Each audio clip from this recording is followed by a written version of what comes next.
Well, hello there. Friday has returned. We're going to go regularly scheduled programming. Not the easiest of questions today. Let's begin. Okay, got the red smoke. Gun run, north or south, west of the smoke, west of the smoke. Okay, copy, west of the smoke. I'm looking at danger close now. Come on with it, baby, give it to me, I need it.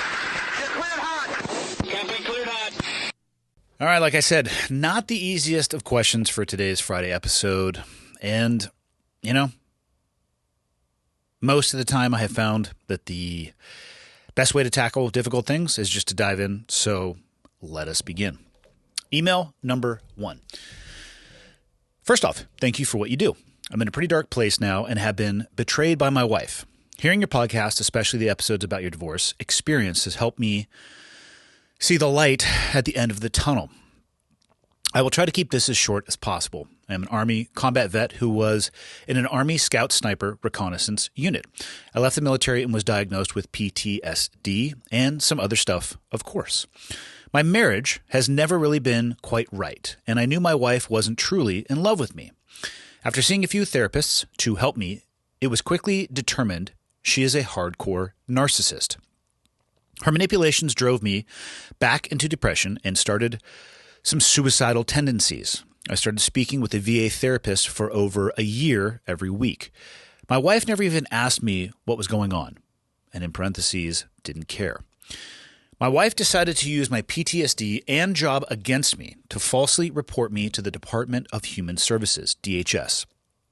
My wife reported I leave multiple firearms unsecured throughout my home and said she doesn't feel safe.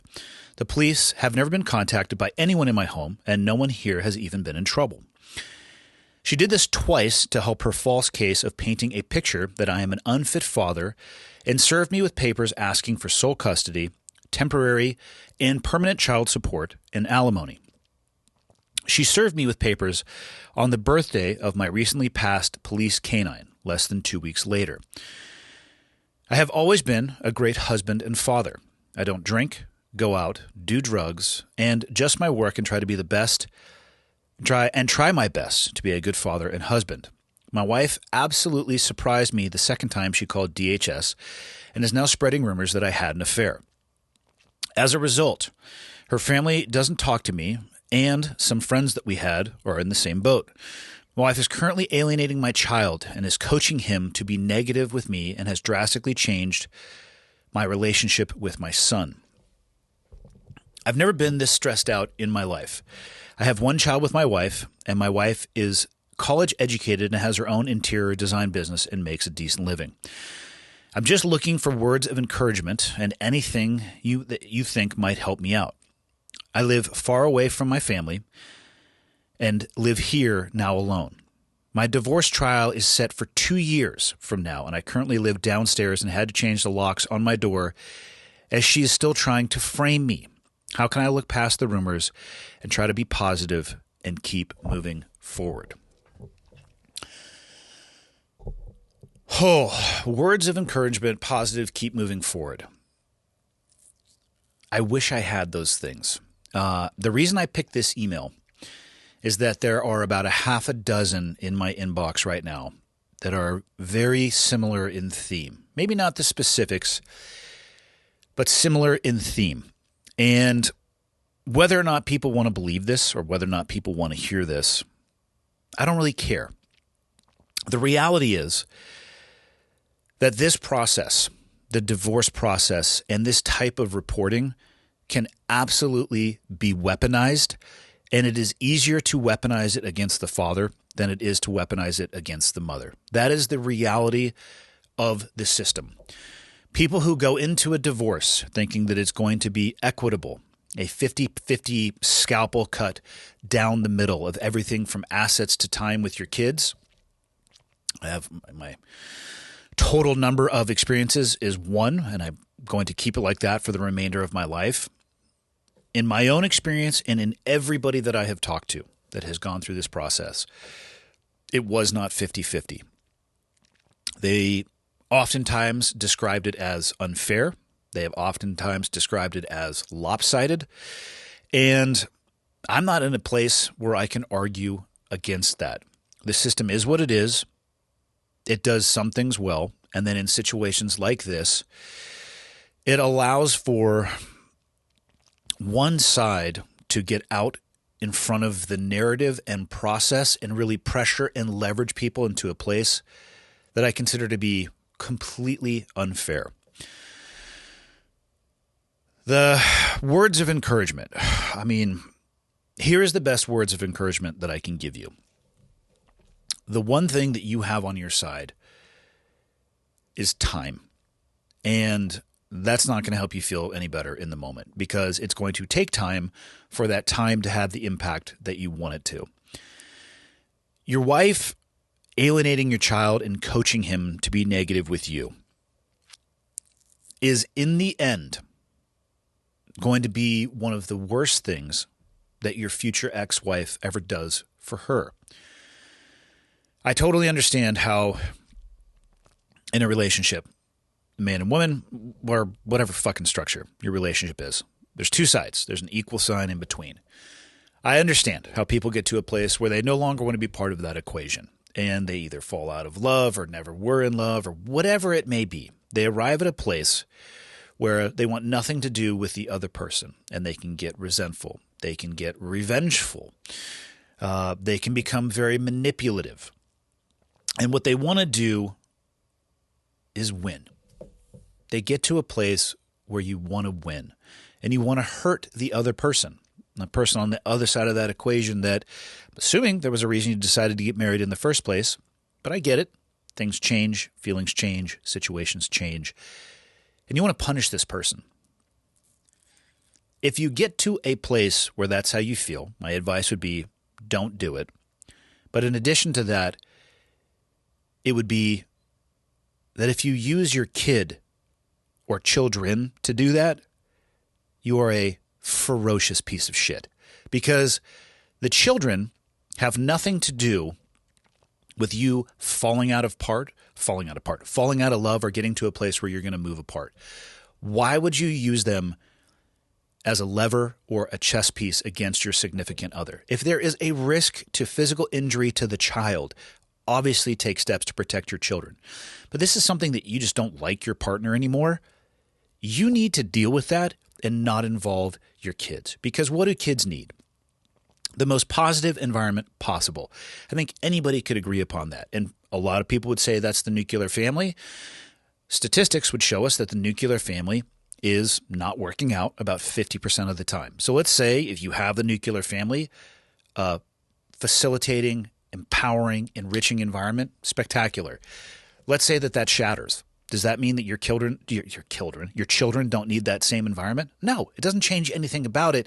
It changes the dynamic with which they are going to be able to receive it. They need as many positive role models in their life as possible, as many mentors, and they need their mom and dad.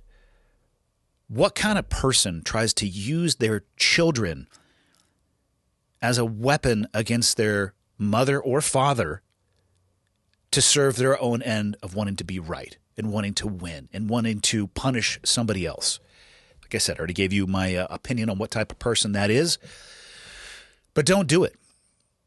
One, in my mind, I consider it to be wrong. But two, it's a ticking time bomb. If your kids are young and you try this bullshit, it's going to have an impact on their relationship with the other side. But in the end, it's also going to have a relationship with you and your child. Because I hate to tell you, as much as you think your own shit doesn't stink, kids, as they grow, so does their ability to uptake, process, and deliver information. So does their filter for bullshit for the world around them.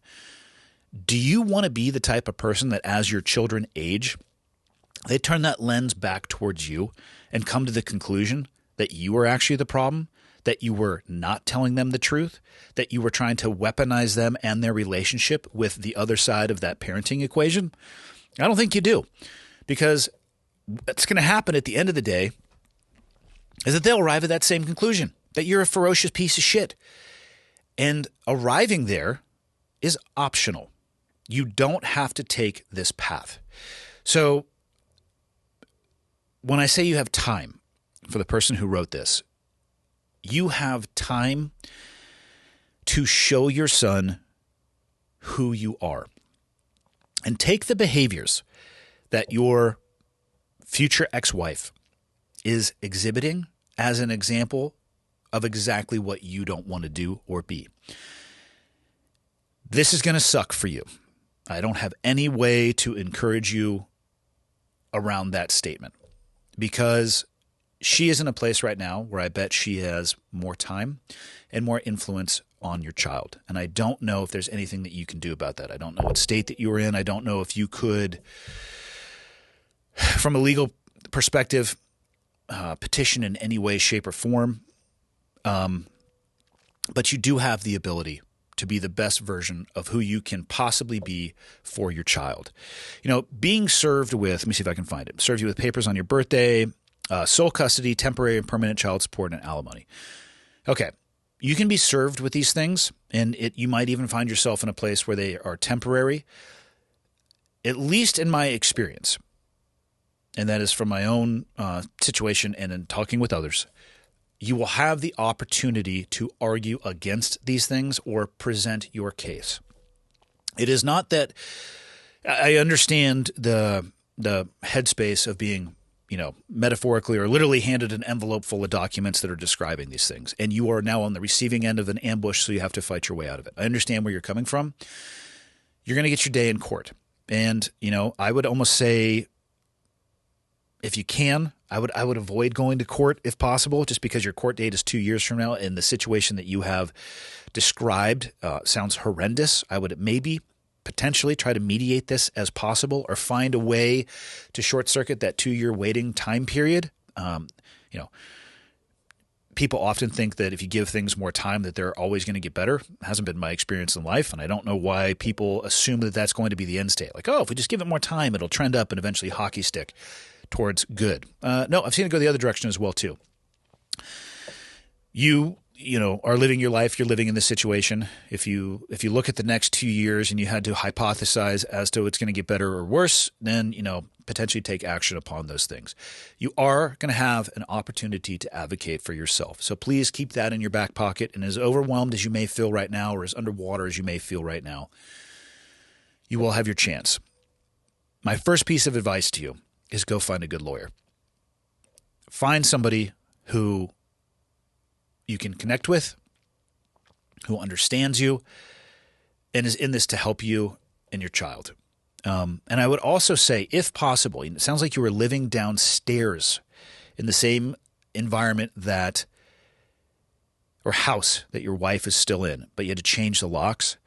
I would do everything humanly possible to try to change that situation. I would go, if this were me, I would go to the point of potentially talking to close friends or somebody that has a couch that you could sleep on or a spare bedroom that you could stay in for a short period of time until you can figure out a solution for cohabitating. The reason I say that is I have more than one example, unfortunately, of those cohabitating situations becoming very explosive. Not from them beating the shit out of each other, but just the passive being in the same area, the proximity, the opportunity for an engagement of some kind, a conversation that explodes into an argument and things can be said that neither party wanted to say. Of course, it's going to happen in front of the child as well, painting a bad picture of not only the relationship, but at worst case scenario, what that child thinks of what a healthy relationship looks like. You want to avoid these things as possible. And you need to give yourself a little bit of an ability to stress relieve and, pull the plug and let some steam out a little bit. That is going to be probably impossible for you to do if you are physically located in the same house and separated by only a floor above your head, because you're going to hear the person. You might even hear them talking. You're going to hear them walking around, and it's going to weigh on you. So if you can, exercise every possible option to buy yourself some space, even if it's temporary. But if it is possible for you financially to restructure, I have no idea about your financial situation. I would do everything humanly possible, even if it's a 1-bedroom apartment where you have inflatable furniture, of which I know many people who have actually done this from my old job. Not in this particular situation, But I would rather have time with my child in that environment where I can show them who I am versus time in the environment that you sound like you're in, where you might still be hearing and seeing and susceptible to that person trying to interact or interrupt your time with your son. That's what I would recommend, if possible. If it's not possible, it's not possible. I get it. But that's kind of the path that I would go down. The firearms thing, if you own a gun, make sure you have a safe. Don't leave guns around the house unsecured. I'm not saying that you are doing that. I'm just saying that as like a general point when it comes to firearms. They're designed to end life. Maybe let's treat them with that level of gravity. And if it's not in positive direct control, put it somewhere that's safe. And by that I mean an actual SAFE, a safe of some kind, whether it be a fingerprint one that it can pop right out or, I guess a fingerprint one that is more of a stand-up safe. Regardless, just don't leave guns laying around the house. Again, not that I'm saying you're doing this. This just brings up a good opportunity to push my own thoughts about firearm ownership to anybody who's watching or listening. I wish I had better hopeful things to say to you. This is going to suck. Your wife seems like she's got the cart out in front of the horse on the narrative side of the house. She's already talking to friends and family. And if her family doesn't want to talk to you, fuck them. Who cares? If they don't want to give you, if you were a good enough person to marry their daughter and they are only going to take one side of a conversation verbatim and cut you off, fuck them.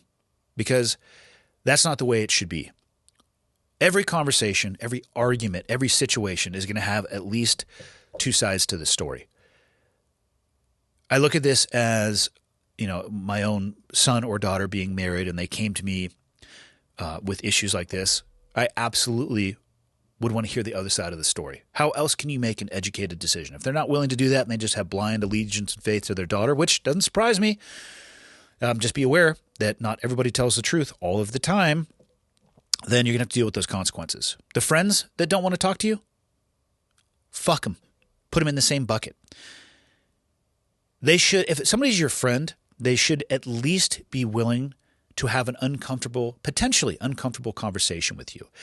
And actually, I would want from a friend somebody interested in determining and arriving at what the truth is. And if the truth that they arrive at is that I am fucking up, I want to hear that from my friends.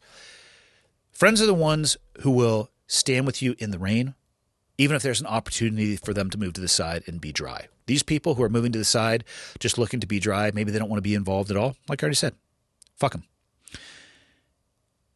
You have a rough road in front of you. It is not going to be fun. You are going to have plenty of opportunities and moments where you feel like you're going to lash out at your wife, say something stupid, do something stupid. My best piece of advice to you is try to catch yourself in that moment and take that absolute angst and frustration and like tension in your stomach that you want to do something with and go do something positive for yourself. Even if that's just going outside and walking for 20 minutes. Do not do something in those moments where you want to. And if you are struggling with control in that moment, try to think of what your son would think, absent any context, and you were to put a DVD or a VHS in a player and hit the play button, and they had to watch your behavior towards your future ex-wife. What would they think? If you're worried it would change their opinion of you, perhaps don't do it. So I'm sorry that you are in this situation. It will end. The pain is going to be immense. It's going to be horrendous. You might lose your son for a little bit. But if you focus on being the best version of yourself that you can be, those things will come back to you. It's just not going to be easy. And I'm sorry you're there. So hopefully that helped. Not the best words of encouragement that I'm sure that person was hoping to hear. So question 2. Also, it's a little bit lighter, I should say. My husband and I have done our best to raise our son in a small town and miserably in the public school system. My husband has worked in the oil field and then changed careers to be more of a family man and works 4/10s as a mechanic for a small city in New Mexico. Many years ago, our son could not keep himself out of trouble, to say the least. He has finally turned himself around at 14. First off, who can keep themselves out of trouble? below the age of 14. Having said that, hopefully you mean trouble like not from the law, just being a slapdick, I believe, is the technical term for a young male between the age of 10 to 14. It shouldn't shock any parents that children of that age, specifically young men, are going to have a very hard time living life or just doing life in an appropriate manner. Back to the email. Turned himself around at 14, has become responsible even for 14. He has understood the concept of hard work and what it brings to the table. We have a garden every year, so he knows what it takes to reap the benefits. He also received his black belt in Taekwondo through my father's studio in January. Awesome. He and I listened to Andy Frisella. Me more than him, religiously. He has seen me run half marathons, training for triathlons and marathons. He watched me complete the 75 Hard, which is a Andy Frisella program for those of you who are not familiar, as well as complete 4x4x48 twice. I actually don't know what that is. I'm physically broken at the moment and fighting to get treatment so I can be physically what I want to and avoid being bedridden from an autoimmune disorder. We've also listened to David Goggins' books on Audible, and I have bought his books for my son. I've also bought Andy Frisella's newest for him. Also, we listened to Tim Kennedy, Chad Robichaud, and Kyle Carpenter's books on Audible. Damn. Very full selection of motivational people, to say the least. My husband was supposed to go in the Army before we got together, but a car accident changed that future. My cousin was 82nd Airborne and a huge influence to my son. So, to my surprise, one day I was asking if he was going to try out for high school soccer again, and he told me as long as it doesn't interfere with ROTC. My heart skipped a beat with pride. This morning we were discussing his physical prowess. For 14, he really doesn't look it. I wonder if that means he's small or big. Hard to say. He mentions what would look good on his military record, or at least what would help him be accepted into the military. I asked him what branch he would choose, and I was expecting him to say Army because of his father and my cousin. He unquestionably stated SEALs. Good man. The look in his eyes was complete seriousness, and then jokingly said, hopefully I won't have to run with broken shins like Goggins. All this has been in the last month or two that he has stated these things. He hasn't hinted at being interested in the military since before my cousin passed away in 2019, so kind of shocked but more so proud that he wants to serve in the military. With all of that being said, and a small understanding, what would you suggest a 14-year-old who is looking towards the military and the Navy SEALs?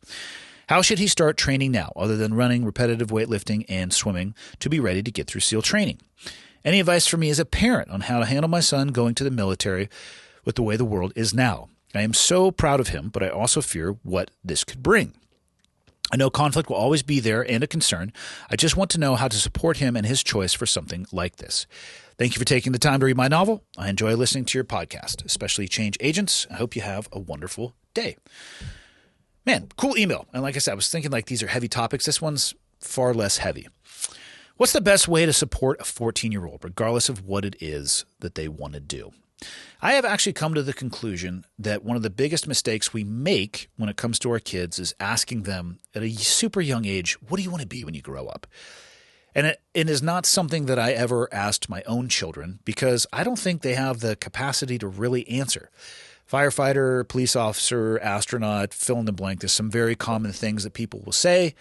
And surprisingly enough, the vast majority of people don't go down that pipeline. Otherwise, those communities would be massive and exploding. So instead of, this is the theory I took with my own kids, take it or leave it. You're at the buffet line. Maybe you like the lobster risotto. Maybe you want to move on to the asparagus. I don't know. Or nor do I know which one of those food items this would be. But the path I take with my kids, instead of asking them what they wanted to be when they grew up, when they were young, is I would say to them, what are you interested in?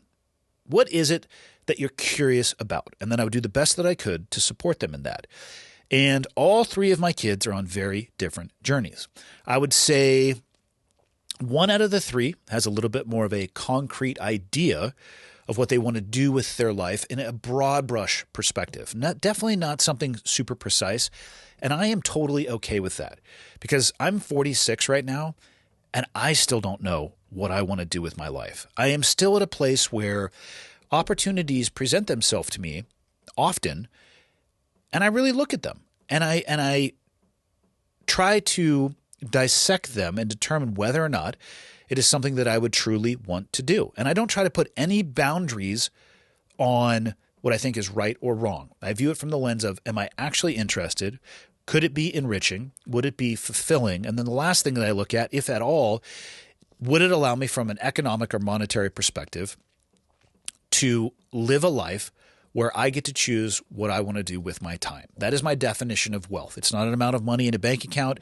It is my ability to make decisions about my time that suit what I want to do and not have to be forced to do things because I have no other choice. All three of my kids, my oldest, we're actually almost in birthday season. My daughter will be 16, my middle son will be 19, and my oldest son will be of legal drinking age this year. Wild. Where did the time go? I try to be supportive, not directive. I ask them what they're interested in, and then I do the best I can to facilitate that, to help them explore things in that vein of interest, which ties me into my suggestion for you. The beauty right now in the modern era is that you can find almost anything that you could possibly want to know about the SEAL pipeline. I hope your son doesn't have to run with broken shins either. And quite frankly, most people don't, because they take the time to research what they're getting into and they train for it appropriately. And so they can condition their body to those things. Shin splints is still a real thing, or it was at least when I was a BUDS instructor. But with the volume of information that is out there, this is not something that should be accidental, and this should not be something that you shouldn't train for. You can increase your volume of running slowly over time. That's the key, slowly over time, to the place where shin splints are very unlikely for you in training. Does he need to do that at 14? I don't know. It depends on his natural propensity for running and how much he wants to, he even enjoys it or wants to put it into his training protocol, but he has time. My suggestion for you is that I would support his interest, because that seems to be the direction that he wants to go down. So how would you do that? I would sit down with your son and research with him as much as possible. Looking at this as his goal, let's reverse engineer. This is the goal. This is what I want to be. Okay, how do I do that? And sit with him and put together as much information as possible, a robust dossier, if you will, of information, of things that he's going to need to be able to do in training, the standards that he's going to be held to, and all of this stuff is available in open source information on the internet. You have an amazing tool that I didn't have when I was prepping for training. You need to use it. Anybody listening to this who wants to go down any of these pipelines in special operations, you need to use information that you have available to you, okay? If you don't and you get there and you get surprised by something, that's on you. That's not on somebody else. And it's not bad luck. It's you not taking the opportunity that you had in front of you. So support his goal. Does he have a place where he can train? Does he have, I don't know where you live. Actually, hold on. New Mexico. Man, I don't know if there's any SEAL or SWIC motivators in New Mexico, but guess what tool you have to find out? The internet. That's correct. Swimming is another one that gets a lot of people. Make sure he knows how to swim. Does he have access to somewhere that he can go swim and practice, not just like regular swimming, but the swimming strokes you're going to be tested on in BUDS? Do your research. It's the underwater recovery stroke. Look it up. Plenty of information out there. Running, calisthenics, the things that you already mentioned. Sure, he needs to do those things, but figure out how much and then support your son by making sure he has the environment available to him so that he can do those things. If he changes his mind later on, and maybe he finds something else that he is interested about or passionate about, my advice would be the same. Support that passion. I think it's okay for people to drift. I look at myself now. I was very anomalous knowing what I wanted to do from such a young age. I'm sure my father would tell anybody who asked him if the other parents when I was 14 thought I was a little weird. Maybe even when I was 11, if they thought I was a little bit off, maybe a little bit too intense, a little bit too focused. I bet you the answer would be yes. Most kids aren't like that. I was, so let's leave that as an edge case. Most kids aren't. You don't have to treat them like that. Does it matter when your son turns 16 if he changes his mind and says, I don't want to be a SEAL, I want to be an engineer? My answer to that is no, as long as it fills his cup. Because it provides you the same opportunity to be supportive and caring and be a mentor and a leverage or tool that can springboard your son into the future. That is what I actually think matters. He has time. So if he does continue down this path, As he gets closer to entering military service, I would increase the volume of training, not drastically in a short period of time, but just slow increases in volume over time to get him ready for it. You also don't want to overtrain. It's a little bit of a balance. Recognize this, though. In boot camp, you're going to decondition a bit because you just don't train that hard. So maybe peak right before boot camp, so that way when you have a degradation in your fitness, it's easier for you to kind of round that downward edge and head back up where you need to be when it comes to heading towards SEAL training. Advice for you as a parent on how to handle your son going into the military. We don't know what the world is going to throw at us, and you can either view that as an amazing thing because every day is a surprise, or you can view that as the number one source for anxiety and panic because we don't know what the world's going to throw at us. And every day might be a surprise explosion or terrorist attack or whatever it may be. There is a risk joining the military, just given what the military is and what they're expected to do. They're the foreign policy arm of, they're the action arm, I should say, of American foreign policy. You should, in my opinion, anybody joining the military have the expectation that you may be called upon and asked to go fight a war on this country's behalf. If you are really trying to get lucky or hedge your bets or pick a career that is not combat facing, I would say use with caution. I don't want to tell anybody how to live their life, but you could be sadly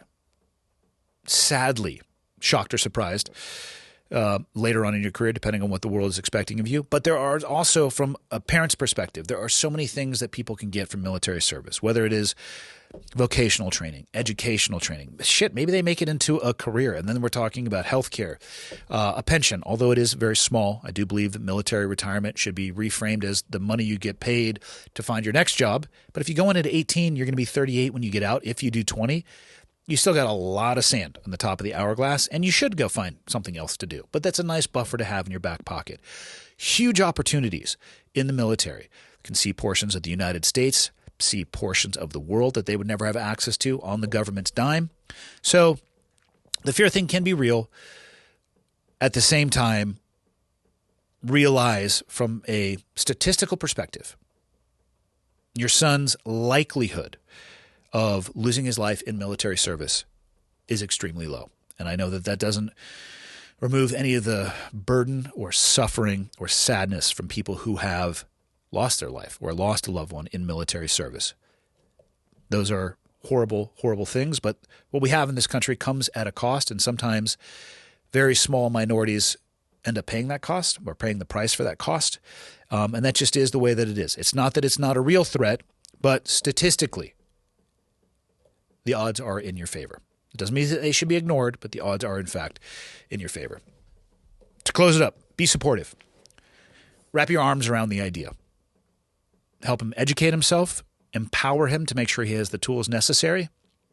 And if he changes his mind later on, embrace that too, and then do the exact same thing. Third question, and then we're out of here for the day. My problem is pretty straightforward, I think. I used to be 135. I almost said 135, and I don't know why I said that. I used to be 350 pounds in high school. Then after discovering Joe Rogan, I started getting into shape. Then some asshole named Jocko came on the podcast and really set a fire under my ass. Then some other loudmouth named David Goggins, what a prick that guy is, who would ever listen to him, and then in parentheses, sarcasm. Then a motherfucker named Andy Stump. You left the F off my name, and I respect it. Came on. Not as handsome as the other guys, but still just as motivational for a young 21-year-old who was very overweight. This was the first time anyone ever told me that if I got active and lost weight, I could do something with my life. So about 18 months and 150 pounds later, I went to basic training to become a Marine. My experience in basic training could probably be best compared to Leonard in Full Metal Jacket, but without the murder-suicide ending. I even went in close to my maximum weight of 208. And I'm 6 foot 2 inches tall. But I came out at 150 pounds, which is a beanpole for somebody who is 6 foot 2. Another week and they would have had to put me on double rations. You could literally count my ribs. I remember other recruits started singing creepy skeletons after the showers, making fun of my skinny ass. Looking back, I don't know why that pissed me off. It was hilarious. Now I'm walking around, but heavy at 210. I'm a bit of a fat body now, but I can actually PT, unlike before basic. This is all context to say I'm not just some asshole who texted you about a problem but never does anything about it. I'm not sitting here wondering why I can't be a Navy SEAL when I run a 25-minute 3-mile run while doing absolutely nothing about it. I've made a lot of progress in my mental health and my physical health, but every time I look in the mirror, I can't help but be disgusted in myself and hate myself. Part of the problem definitely has something to do with never having a relationship with a woman before. I've tried talking to a girl at a bar, but the music just added to my future VA claims for hearing loss, and the girls just wanted me to buy them and their 5 friends shots. Dating apps are worthless and a scam, not to mention literally trigger my depression and make me want to kill myself. I am at a loss now, to be honest. I'm in the best shape of my life. I have more confidence than ever before. I sometimes wonder if that my training or if I actually I sometimes wonder if that my training or if I am confident, but I just don't know how else to improve my mental situation. That was a very convoluted sentence. Hopefully I read it as is. Hopefully that message came across. I don't know how to stop hating myself. I wonder maybe if I was skinnier, I'd have more luck with women and be happier. But I've been as skinny as human can be, and I'd rather not walk down that path of skinnier is better. I know you won't have answers, but maybe you have a seedling of an idea that I can grow with into a real solution. P.S. You should go on the Unsubscribed podcast. Your boy and the man all vet bros dream of at night, Tim Kennedy, has been on it once or twice before. I am not familiar with that podcast, and I make a rule of not going to places where I'm not invited. So until I get an invite, I'm not going to go. If I get an invite, of course I would go. Okay, I'm going to go back to one sentence in here, if I can find it. I've made a lot of progress in my mental health and physical health, but every time I look in the mirror, I can't help but be disgusted in myself, and I hate myself. I would ask for you to define the progress that you have made in your mental health. And here's what I'm going to tell you. I don't care how skinny you are. I don't care how jacked you are. I don't care what school you go to. I don't care what uniform you wear. I don't care what job you have, what car you drive, what house you own. If you can't change or figure out a way to change that you think about yourself, you are not going to be happy, because all of those other things that I just listed are complete and utter bullshit. They're shiny objects that people pay attention to, but it will never change the way that you talk to yourself when you look at yourself in the mirror. And I say this as somebody who struggles with negative self-talk. There's nothing I like more than brushing my teeth in the morning and looking up and going, hey, what do you got planned for today, you fucking piece of shit? What are you going to fuck up today? And some of you might think I'm joking, and I am to a degree, but it's not generally that much more positive. Actually, I said take that back. Generally is not the right word. Sometimes it's not much more positive than that. I don't think I'm unique in having the ability to be very negative in my self-talk. I don't think you are either, and I think a lot of people struggle with it, and it's super dangerous because the most powerful voice that we have in our world is your own. And it is amazing to me how we are comfortable talking to ourselves in a way that we would never say or talk to somebody else. The things I say to myself, I would not even fathom saying to somebody else because they're fucking hurtful. They're horrible. But why am I comfortable talking to myself like that? I don't have a great answer for it. I've recognized it's been a problem for me in the past. I do the best that I can to catch it in the moment and at the very least stop. And until you start doing that and change the language you are using for yourself and how you feel about yourself, I hate to tell you, man, you're on a treadmill and it's not going anywhere. And I bet you the incline is slowly increasing. So women aren't going to bring you happiness either. Don't get me wrong. Like my wife, Leah, has redefined for me what I think of the word love and happiness and what it feels like to be a whole person. She has definitely done those things for me, but I also did a lot of work on just myself. And even though I know I sound like a broken record, the one thing I am going to recommend that you do, because it seems like you have the ability to physically reshape yourself when the motivation is correct, you need to crack open what's going on between your ears. You need to go talk to somebody who can help you interrupt that negative feedback loop. Man, the words are just tough today sometimes. Who can help you interrupt that negative feedback cycle that you are stuck in. The beauty of that cycle is this. You're in control of it. Your hands are on the wheel of this steering wheel of this vehicle of destruction because that's what you're using it for, as opposed to going down an amazing ride and checking out the scenery or chicks in your case. You're going to have to change that. Nobody else is going to be able to change it for you. Nothing you buy, achieve, or are gifted is ever going to change that. At the end of the day, you might get a little bit of a dopamine bump from those things. Trust me. Oh, negative Nancy, when you look in the mirror, she's coming right back around. You have to address that. If you can do that, if you can find a healthier way to speak to yourself, a healthier thought process, I think every aspect of your life will improve. It is super hard work. It's going to be reflective. You might go through a couple of counselors before you find one that you can really connect with, or you have the ability to connect with even from a vernacular perspective, let alone a comfort perspective. The more work you do on yourself, the more impact is going to have on the world around you through your own experiences and the lens that you view the world through. So first and foremost, or actually not first and foremost because I've been rambling for like 5 minutes, what you did physically is amazing. Turn that energy and effort inward now and work on the muscle that is the most regulatory in your body, the one that's between your ears. We could all do with a little bit more time trying to clean out that mess upstairs, trying to clean out those cobwebs and make that engine and machine the most efficiently and smoothly running as possible. That's it. That's all I got for Friday.